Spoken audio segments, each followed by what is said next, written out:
Everybody that has succeeded has a story to tell. They have a turning point in their career. They have a point in their career where suddenly the switch flipped and everything suddenly changed. And they went from struggling and being frustrated and things not working to almost overnight, everything started to fall into place. So that's what we're going to talk about today.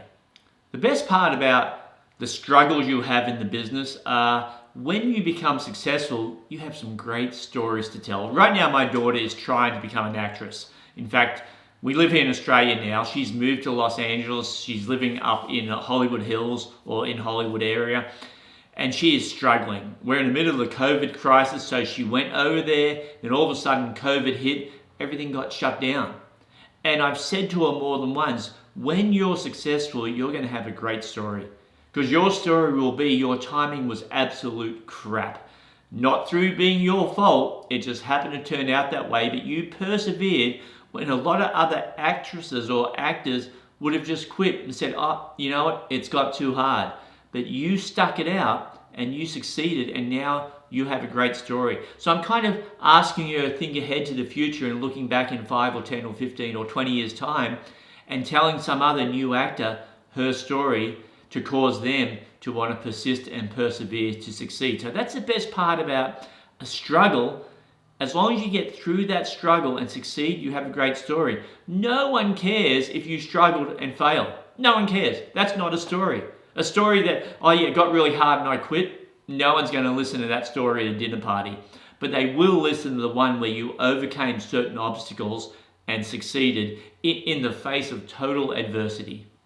So my first year of real estate, I was in an office, Century 21 Action, and they had a criteria which for the time was very unusual. If you didn't sell a house in 1 month, you were put on probation the next month. If you didn't sell a house in that month, you were fired, whether you were a brand new or experienced agent. And I always remember one agent in particular, his name was Jim, I won't mention his last name. He was very, very experienced, and he had a month where he didn't sell a house. He was on probation the next month. If he didn't sell a house in that month, he was going to be fired. And it got towards the end of the month. You know what he did? He went out and he bought a property. He bought an investment property, which counted as a sale. So that's talking about being committed to the process. And the next month, now the third month, everything started to work out for him. He just had a 2-month slump. So the point of it is sometimes things are set up from an external perspective which help you to succeed, but in the moment you can't see it. So for me, even though I only had one house that I sold and closed and I got paid for in that first year, I sold 10 houses that first year. They just kept falling over, but it was enough for me to stay in the business. Even though it fell over, it still counted.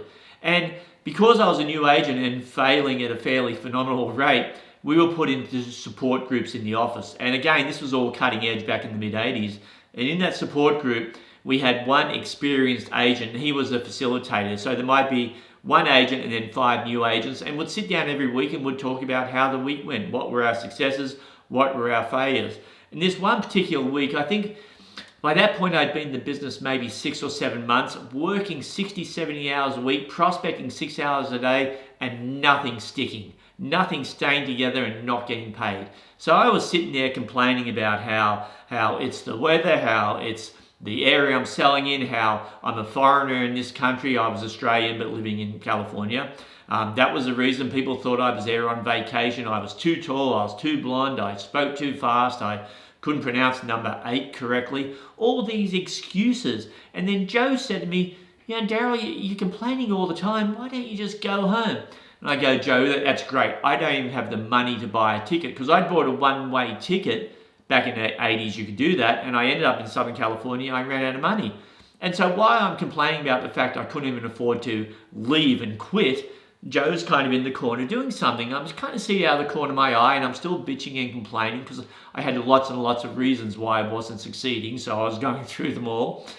And then finally, Joe handed me something. I go, what's that? He goes, it's a check. I go, what for? He goes, that's $800. It's for a plane ticket home. And I go, Joe, hey, appreciate the gesture, but I can't afford to pay you back. I haven't made any money, and I'm not going to for a while because when I go back to Australia, I'll be unemployed. And he said, I remember this so clearly. He looked at me clearly and he said, Daryl, it's a gift. Now what do I do? I go, what? He goes, it's a gift. He said, I'm so sick and tired of hearing you blame everybody else for why you are not succeeding. I'm done. Go home. And that was a shift for me. That was that moment in time where I had to make a decision. Was I going to tuck my tail between my legs and go back to Australia? Or was I going to go to another level and figure out why I wasn't succeeding? So what I had to do, I had to make this mental shift, which I did. I had to stop looking at all the reasons why I was failing. I had lots of excuses. I had them all lined up. I had to look at me and go, you know what? It's not all this stuff. It's in here. I had to start looking at how I could fix this so I could start to write contracts that went together. And it was really a case of believing in me. And this was a process that had to happen. It didn't happen overnight. It took a lot of research. It took a lot of reading. It took going to a lot of, I suppose, lack of better words, self-help type seminars like Tony Robbins, Brian Tracy, etc. And really focusing on the mental side of, and I won't say the business, but it's not the mental side of business. It's focusing on the mental side of life. How can I get through this and in a healthy way where I maintain some sense of myself and I stop blaming outside things for what was going on. And then not long after that, I had my first sale that actually stuck and I got paid. That was my one sale that year. And I think it was about 3/4 of the way through the year. But once that happened, once I got that first sale and it stuck and I got paid, everything changed. And it literally, it changed overnight. It's almost like there was a complete shift in how I looked at things. Now I could see myself being successful. Now I could see myself talking to clients. I'd been in the business 7, 8, 9 months at that point.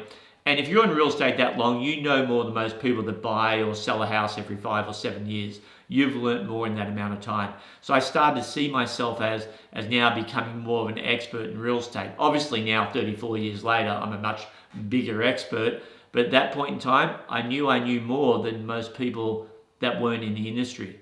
So that gave me the confidence now, and that confidence came through in the way I projected myself, the way I talked to clients, the way I acted. I wasn't coming from a place of desperation, even though I had nothing going on from a monetary standpoint. I was still quite broke.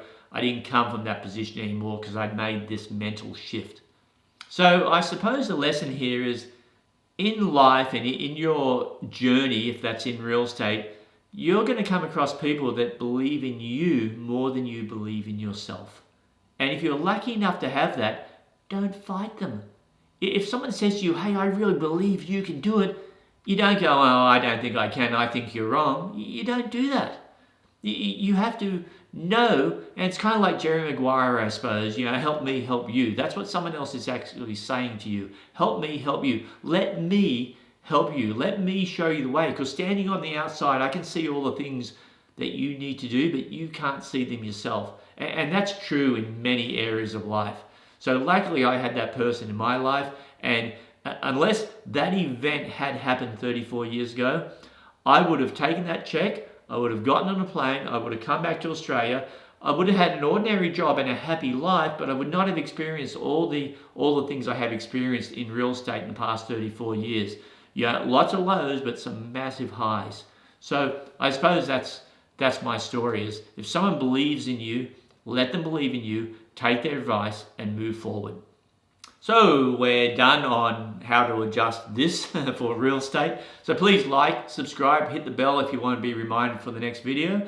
And that's it for this week. Please go out, sell something, but remember, keep this. It's all up here. It happens here before it happens anywhere else.